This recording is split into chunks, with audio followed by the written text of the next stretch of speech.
In this video I'm going to unbox the Epson Refurbished Scanner, and the scanner model is RR-70W. So that is here in the box.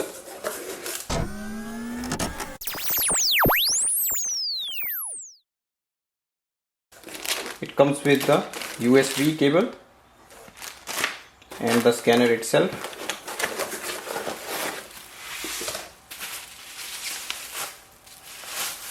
So RR-70W wireless scanner.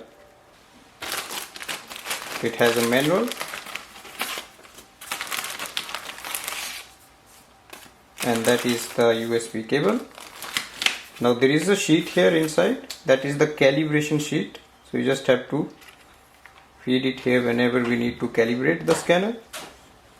So this is the refurbished, certified by the Epson. So it's good.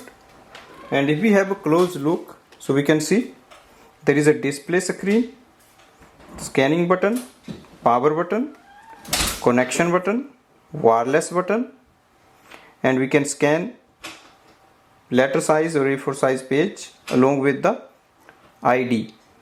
It has ID icon, and here is the back of the scanner, and at the back of the scanner you will see the name of the scanner's SSID and the password is there. So it's always good to buy a refurbished in case you don't get a new one, because you get better price on that. Thanks for watching.